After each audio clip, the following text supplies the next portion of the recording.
just by the way, if I look to the left a little bit during the course of our time today, it's because I'm using a split screen here, my second screen as well, to host. So thank you all for being here today. We greatly appreciate it, especially during these crazy times. We know that there is a lot going on for a lot of people out there, and we are trying to help everyone as much as possible with whatever situation it is that is going on for them, whether it's working from home or, job search during these difficult times. So I'm Hallie Crawford. I am a certified career coach and the founder of my own company. I've been coaching and training for just over 19 years now. I know I might sound like I'm 12. There's actually a little more gray hair under here going on. I'm actually 47, turned 47 this year. And I and my team, we absolutely love what we do. And we are passionate about helping people achieve their career goals, find their dream job and make it a reality, and also enhance and work on their work performance in any way, shape, or form that is. And we talk to people all day long about the topic that we're discussing today, how to work more effectively with your team. Just as a quick reminder for everyone, we will be recording this session, and you will receive a recording of the session afterwards. We have about 40 minutes, give or take, today. If I have a couple minutes at the end to do some Q&A, I will try to fit that in for you. And so feel free to enter some questions in the question box as we go along. And just so you all know too, everyone is on mute just to make it easier, because especially I know with so many people working from home, there tends to be a lot going on in the background, whether it's kids, dogs, that's the case for me.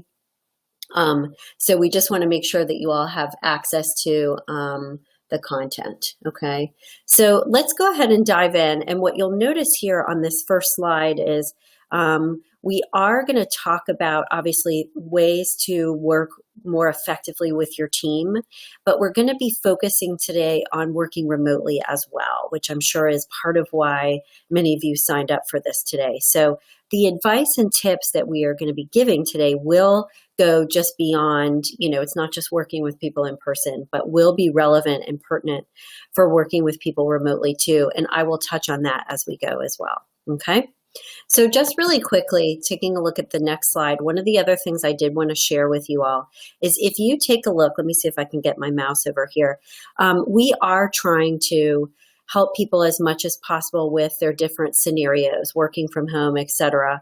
There's a lot of content that we're putting on our career blog, so we do encourage you to take a look at that and subscribe to us, and also connect with me on LinkedIn and follow us there too. If you're interested in content that's specific to these very unique, crazy times to help you with any situation going on, we're trying to post a lot more actually than we usually do, and a lot more pertinent, relevant content, as a kind of a sign of the times or to address what's going on for everyone during the coronavirus crisis.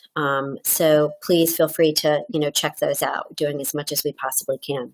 So let's talk about why we're here today.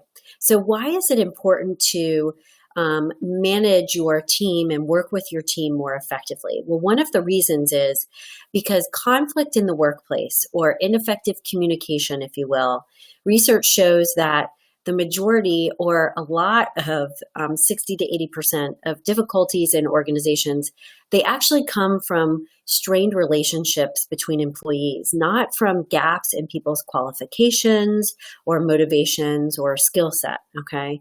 And a typical manager can spend between 25 to 40% of their time dealing with workplace conflicts, which ends up being, at the end of the day, 1 to 2 days of every work week, which is a ton. So it's really important to be able to work more effectively with our teams, especially during these times when we're working remotely. Things can be a little bit touchier. People are more stressed out and anxious for understandable reasons. So, during this time, there are certain things that we need to do a little bit more in order to work more effectively with our teams. And that's obviously what we're going to be talking about today. So a couple of things that we want to advise you on are at the top here to start with that, the remote working specifically.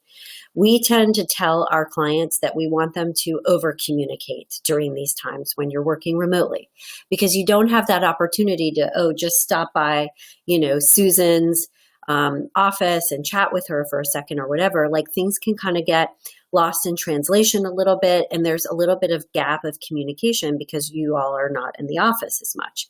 So err on the side of over communicating. And also, as part of that, on the next piece here on the slide is to provide context to people. We find that during times like these, working remotely as well, that it's important to provide context, and in some cases, additional context too. Why are we doing this? What's the purpose of it? As well as finally on here, checking in with people and providing that empathy and support, checking in with your coworkers and your team a little bit more to ask them, hey, how are you doing? What's going on? Do you need any support or help with how you're managing your time working from home? Things like that we wouldn't ask being at the office because they're just, typical workday. But remember that we're all trying to come up with a schedule and a routine, especially with kids and all of that. And in some cases, it's changing a lot. My son was on spring break last week, so remote learning was off the table. And it was like, okay, we had gotten into a routine, but then we needed to change it up again and figure that out. So there's just so much going on. Take that extra time to provide that empathy and support, and ask them how you can help them, even in some cases with some of the personal stuff that may be going on, because that is fair game, we feel, these days. Due to COVID-19, what happens working remotely like this is that people understandably can feel more isolated. I was just talking with a client this morning, and she was speaking with her boss, and yes, they're busy and everything else, but they're also really isolated, and they've got these big, long chunks of downtime because of the type of role that she's in and the type of industry that she's in. So, in some cases, she said, yeah, we're all kind of sitting around. So coffee chats with your team are good to kind of bookmark and schedule in. I know, for example, my son, one of the things that kids are experiencing are, that lack of social interaction. And so their school is setting up social time. So coffee chats with your team every week, even if it's just for 15 minutes, just to kind of blow off steam, check in with them, that kind of thing, really good idea. Job seekers, for those of you out there that are job seekers and, maybe have gotten laid off or are just looking for that next opportunity because this crisis has made you think about, gosh, what do I really want long term? A lot of people are uncertain about how to handle their job search because things are slowing down. What we have found, just by the way, is the good news is that there are employers out there that are still hiring. And our clients are still getting interviews. We got a client yesterday I was speaking with. He got contacted again, or after a first interview he had 2.5 weeks ago. The recruiter emailed him at 10 o'clock the night before and said, hey, we're on for next week to have your second round of interviews with the hiring manager. He's looking at, or the interview is with a packaging company. Obviously, they're going to be booming given everything that's going on. So please know that people are getting hired. They're getting interviews. Yes, it is slower. It's not always the case. It does depend on the industry, but please try to stay positive if you are in job search mode for any reason. Finally, it is more difficult to maintain connections. So we do recommend for people, LinkedIn Learning, taking advantage of classes and certifications there to just keep sharp and, keep your skills going and feel like you're, doing something productive. Really, really good time to do that kind of stuff. And then finally, obviously, collaboration and morale and that sense of belonging that we have, the corporate culture can take a hit during this time too. So that's part of what we want you to think about when you're working with your teams, is to find ways to still collaborate, just doing it, virtually and over video calls. And keep in mind that people, their morale may be really low. Some people may feel okay. Some people may feel less okay. There's going to be a big dichotomy, I think, depending on what's going on for them personally. So keep that in mind too, and have empathy for each person's situation. And take the time to over communicate, provide that context, like we said, give them encouragement, let them vent a little bit more than you might have otherwise, and give them that sense as much as possible of you're there for them. You're a stable force, like you're still getting your work done, you're still on top of things, you've got your schedule in place, and provide support for them as well. So as much as we can provide that sense of stability and kind of sameness or normalcy to our team, the better off we're going to be. Okay, so let's keep going. That was a lot about the current situation, and we'll continue on with that as we go today. So one of the other reasons, just by the way, that working effectively with your team, whether it's in person or remotely, is such a big deal, is it really impacts how we feel about our jobs. And so if you take a look at this next slide here, this is the career model that I developed after doing this for 19 years. And I realized pretty early on in my coaching career that we needed to have like a structure and a framework for people to know if they're in the right job fit, know if it was time to make a change, figure out, what the right direction would be, but also to help them understand what the factors were in playing into the job being the right fit and their satisfaction, if you will. And so these 8 pieces on our model here on the screen basically show you what you need to be considering in order to establish the right career goals from a comprehensive planning standpoint, but also making sure that they all of these boxes are checked, so to speak, to know if you have the right career path, you're on the right track or not. And if you feel like you're not, or if you're uncertain, what the changes are that you may need to make. And if you take a look at this slide, work environment is a big piece. It's a make or break for being in the right job. It's a huge impact on our career satisfaction. So having us be in the right kind of corporate culture, if you will, but also working effectively with our teams and, feeling like we're able to do that is really, really important. I cannot tell you how many times we've had a client come to us and say, oh my gosh, I need to do something completely different with my career. I need to go be a chef or something totally different, right?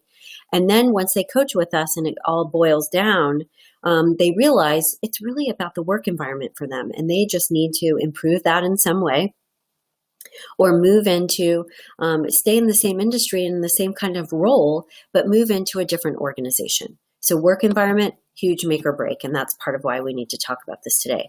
So here's our basic agenda. We're going to give you some quick introduction to coaching skills, because the way to work more effectively with your team in a lot of ways, we feel, is to leverage some of the coaching skills that we teach our clients. We're going to discuss the 3 ways to work more effectively with your team. We'll give you some resources along the way, and there is a handout that is available. If I get a moment here, I'll try to upload this, but if not, everyone, we will make sure to share that with you, a link to that as part of the recording follow-up email, just FYI. Okay, so we'll deal with that later on as needed. So really quick coaching defined, and just by the way, for time purposes, because I want to make sure we give you all this really good content, we're not going to do the polls today, just FYI. Makes it a little bit easier. Coaching defined, basically from its truest form, it's helping someone learn in order to improve their performance. It's not telling them what to do. It's not about giving them advice all the time. Sometimes it can be. It's a little bit of kind of half and half there. But true coaching in its purest form is more about asking the right questions and leading someone, helping them come up with or find their own answers as much as possible, which empowers them to understand what they need to do and gets them a little bit more engaged in the solution, obviously. Okay. So coaching is a little bit more about explaining, encouraging, asking the right questions. Communication skills in the workplace. Let me just pull all of these up because they're really important to look at all at once here. Hold on, guys. Sorry about that. These coaching skills will help you improve communication with your team, because one of the goals, or 5 of the goals that you want to achieve, are on this slide here. So in order to be more effective with your teams, everyone, you want to develop greater trust between all of you.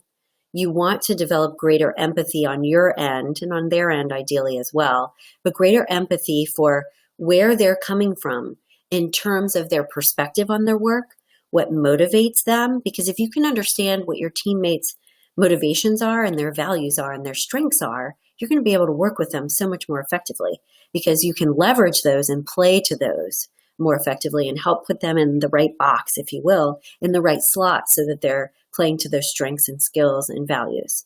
So that empathy, develop the right tone for your conversations so that it's productive and positive, and how can we work together more effectively type of thing. What can we do collaboratively to develop a greater sense of this, hey, I do want and I'm open to honest, direct feedback, so that that feedback loop is open and transparent in a productive way. And then finally, develop that greater connection professionally with your team too. Because the more connected you all feel, the more productive and effective you'll be together. Oops, I pressed the wrong button, guys. Hold on one second. Okay. So let's talk about the foundational skills for coaching. So some of these important skills that we teach our clients to work more effectively with their teams are designing their relationships with them more productively and effectively, active listening, leveraging curiosity instead of giving advice, kind of balancing that a little bit more, leveraging their intuition, and enhanced self-management. These will help you get to, I want to say, like, not just improve your work relationships, but by the way, that this will help just any difficult or challenging situation as well. So I wanted to give you guys a heads up on that too, that the things we're going to be talking about today will help you, and ideally are tools that you should use to help diffuse any conflict or challenging situations over time as well. Okay.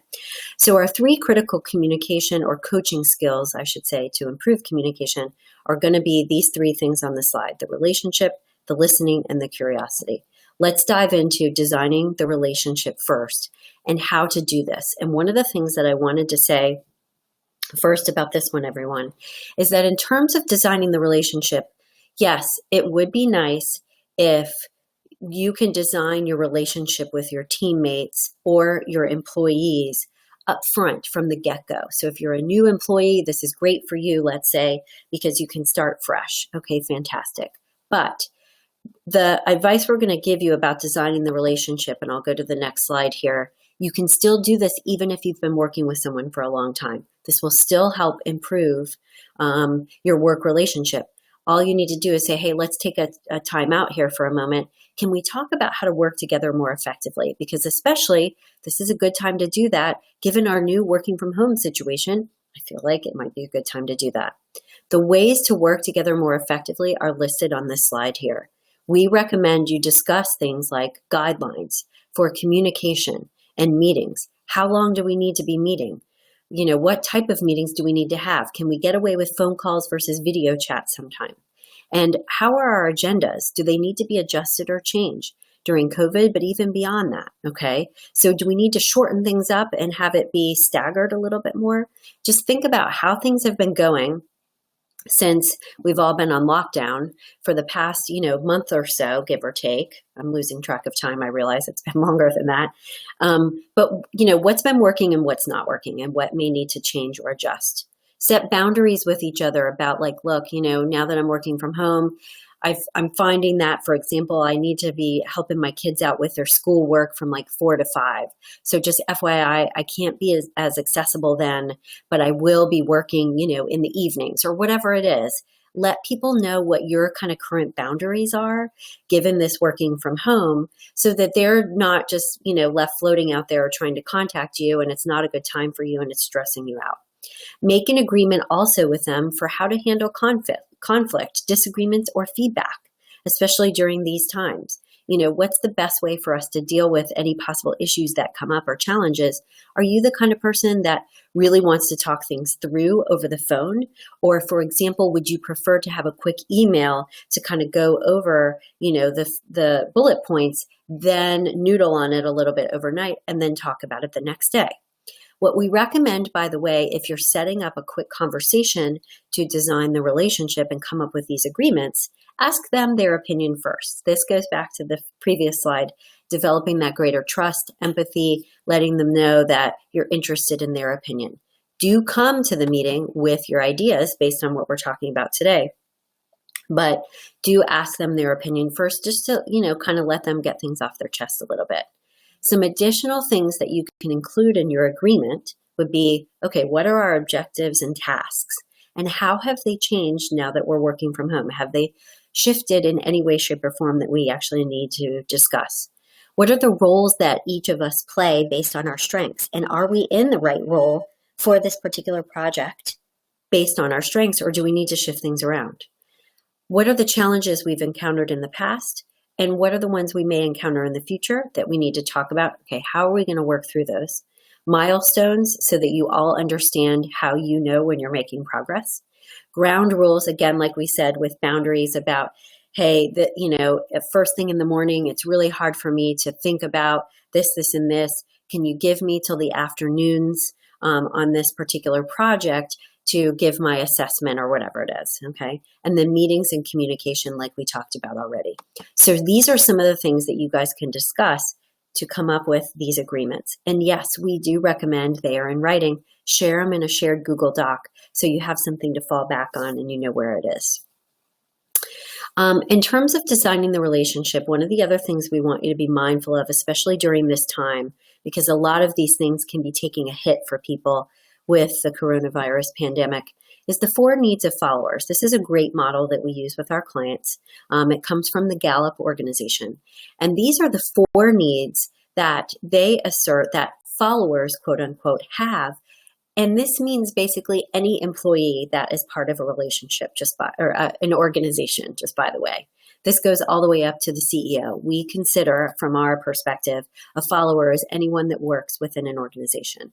We all want to have, during times of normal times, but especially during this time, we all want to have a sense of trust, that we can trust each other, we can count on each other to get our work done, that things are going to be okay.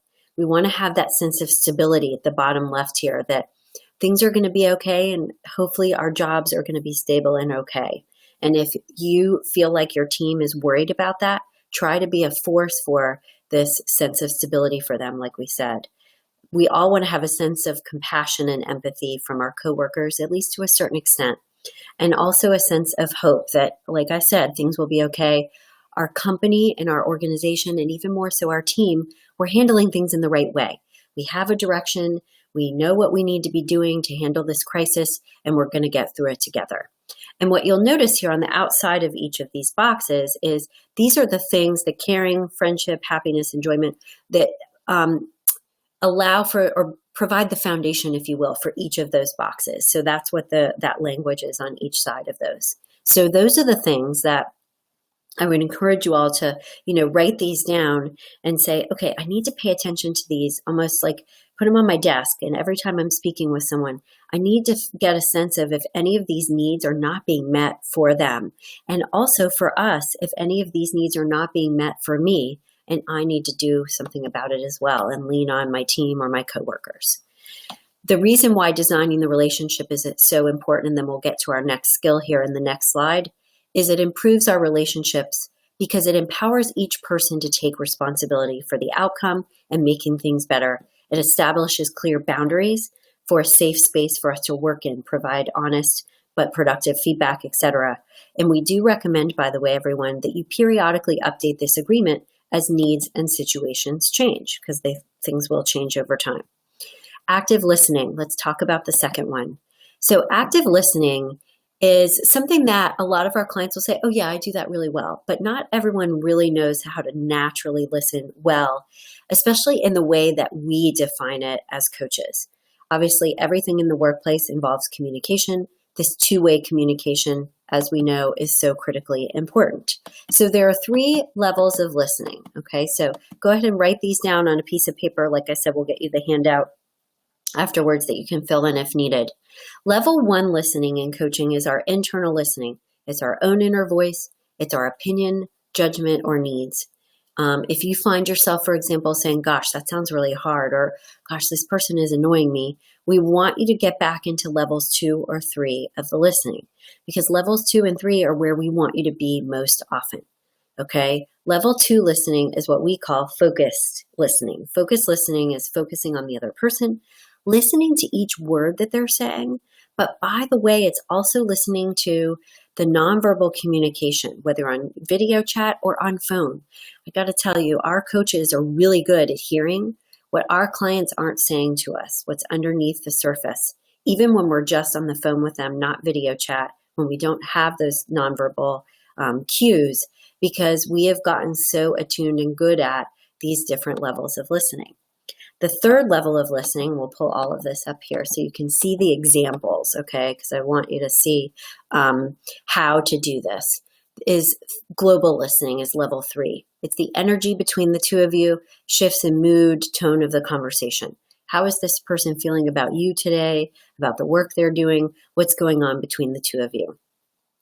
The way to get into this global listening more effectively is to set the tone of the conversation before you start. So for example, if you need to talk with them about something touchy or give them some feedback that may be a little bit hard to hear, let them know in advance. Hey, can I chat with you about something that may be kind of hard to hear, but I really feel like I need to discuss this with you? Is now an okay time? You ask permission as well, okay? And to really get into, for yourselves, this global listening and the act of doing so, if you will, is to quiet yourself down a little, still your body, calm yourself down, sit back a little bit in your chair if you need to, and go slow. Talk a little bit more slowly. We're all used to, I think, talking so quickly in quick sound bites, given, internet and everything else. But when you slow yourself down and slow the other person down sometimes as well, or say, hey, could you repeat that again for just a second? And then take a moment to ask them a question versus giving them advice.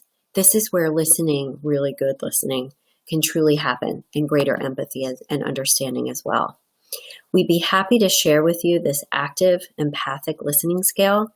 We highly recommend it. It's an easy peasy, quick test to test how good you are at your empathic listening. We would recommend you fill this out. It takes about 2 minutes. Identify your 2 lowest areas and how you can improve those. Feel free to email us at admin@halliecrawford.com if you'd like this link to this tool. Happy to share that with you. And then another active listening exercise that we would highly recommend is, and for some of us, we've got time to do this, right? And over the phone is just fine. Have a close friend or family member tell you about a problem they're struggling with related to coronavirus or not, whatever it is. And practice this, that you're only allowed to reflect back what they're saying to you or paraphrase it. You don't ask any questions. You don't give any advice. We're so tuned in as humans to jump in and give advice. And even asking a question is sometimes hard for us to do. When we do workshops with people in person, it's really interesting because you might think that this exercise sounds really easy, but it's actually really hard to not jump in and give advice. We would highly recommend doing this. You can let them know in advance that's what you're going to do. If any of you feel like, just by the way, you need specific advice for your unique situation, especially given what we're talking about today, or any other career goal that you're struggling with, please don't hesitate to reach out to us. We are happy to offer you a free career strategy session, by the way. And sorry about the coffee maker. Got my peeps downstairs. Free career strategy session to get advice on any goal that you need help with. You would just email us at admin@halliecrawford.com, please, and we will send you a link to get that set up and scheduled with one of our coaches, okay? And also, just by the way, too, if we don't get to the questions today or all of your questions, if you have a question in a couple of weeks and you want to ask it, please don't hesitate to email us. We would be happy to answer that, especially during this tough time. We know people have a lot going on. So our third critical coaching skill to improve communication is curiosity, okay? So let's pull up everything here for curiosity because I did want to show you the examples so you could read those at the bottom. So leveraging curiosity as a third skill is just really, really good to work more effectively with your team, because being curious instead of judging or being frustrated or just jumping in to give advice all the time not only helps diffuse a difficult situation, but it's going to help you learn more about what's going on with them and how they think and what their perspective is. It's going to develop that greater trust and empathy between the two of you and connection as well. So if you take a look on this slide here, we're going to talk about powerful questions. Powerful questions are basically open-ended questions. They're kind of childlike. They don't involve any judgment, and they allow the other person to either vent, get something off their chest if they need to explain something, where they're coming from and what they're thinking, or identify a possible solution. How many times have you maybe accidentally cut someone off and then you realize, oh gosh, they might have been about to say something really good that I should have just, kept my mouth shut and listened in, okay? Powerful questions also, by the way, are not yes or no. They open up and invite conversation and communication. So for example, at the bottom of the slide here, some examples could be, how can we improve our working relationship during this difficult time when we're working remotely? Are there any things we need to change? Anything I need to do to change? And could I ask you for a couple of things? That's a great way to introduce the idea. What's the best way to accomplish this goal? Either without conflict. This is a great question for a difficult situation that you might be having with one of your employees or teammates remotely. Note also, not just that these are not yes or no questions, everyone, but also they assume a positive outcome. It's assumed that you guys will be able to work it out. It's not if or, hopefully we can, okay? That's the other really cool thing about powerful questions. Powerful questions on the next slide here can be either information gathering or just flat out curious, and both are valuable. You can use the different ones for different situations, depending on, the information that you need. So information gathering could be something like, how much time do you need to spend on this project? Instead of just making an assumption or assigning a deadline, ask people, is that deadline going to work for you, or do we need to adjust it? Who else can help us with this if needed? And then the second type is curious, open-ended, inviting them to think and also share with you so that you can understand them better. What would working together effectively during this time look like for you? I'm really curious. Just let me know. Great examples there to help you. Okay. Also wanted to let you know if anyone is interested in talking with us about our coaching packages. We are discounting our pricing during this time because we know that for some people, finances are an issue, and we totally understand that. So if you'd like to speak with us more, one of our coaches, about our services, all the way from, one-time session just to give you a jump start on the goals that you need help with, to if you need specific help with your resume and updating your LinkedIn, we would be happy, obviously, to chat with you about that. Just email us at admin@halliecrawford.com to get that consultation set up. We do a complimentary or free consultation with all prospective clients first, so that we can get a sense of your needs, make sure that we can help you, and then give you advice on what you need to be doing next. Okay? All right, so let's start to we will have a couple minutes here for Q&A. I need to get off the phone a few minutes before 10 past the hour. But before we get to Q&A, I did want to ask you all to get out your pen and paper again, or your computer, whatever, and identify 2 action steps that you will take as a result of being here from today. How many of you, I'm sure, because I am included in this, go to these sessions or webinars like this and you're all jazzed up, right? And then the phone rings and kids need something, et cetera, et cetera. Totally get that. So we want you to have 2 concrete action steps that you will take. There are 2 examples here or suggestions on the slide. One could be, hey, I need to complete this listening scale just to check in and make sure I really am good at listening. Another could be the complimentary career strategy session. Happy to do that with you. Remember, too, we had the practice with a friend or family member, the active listening exercise. So keep that one in mind as well. And I'm going to start looking at the Q&A box here over to my left here. So please feel free to go ahead and enter any questions that you all have before we sign off here in just a couple minutes. Kind of the final thought I wanted to give you before we start going through the Q&A too is that I know some of these things may feel like pushing you out of your comfort zone or a pain or something that, just you don't feel like doing. And please know that any little action step you take, even if it's baby steps with the things that we've discussed today, it's going to make a huge difference. And if anything feels like stepping out of your comfort zone a little bit and a little bit of a risk to really like call someone out about, hey, are you really doing okay? Because it kind of sounds like you might not be. Is there anything I can do to help? The greatest risk in life isn't taking one. Without risk, remember, there is no reward. So it's absolutely critical that you at least get started on these steps that we've talked about today. All right, let's see if we've got any questions. And let me actually move to this next couple of slides here because I want to give you guys our contact information so that you have it in case you want to email us or contact us for questions afterwards, as well as our website is here at the bottom. So one of our questions is it really okay to, if I'm doing the active, global listening, if someone doesn't seem to be feeling that great or they seem to be hesitating about sharing something with me, is it okay for me to just go ahead and dive in about that? That's a great question. And one of the things I would say to this, just by the way, is it depends on the person that is in, who you are, but also who that person is. Are they your boss? Are they your employee, a coworker, et cetera? And what their personality type is. There are different ways that you can handle this, obviously, depending on the scenario and the person that you're talking with. But we would recommend across the board for the most part, and you just may want to frame it in a different way depending on who they are and how they might take it.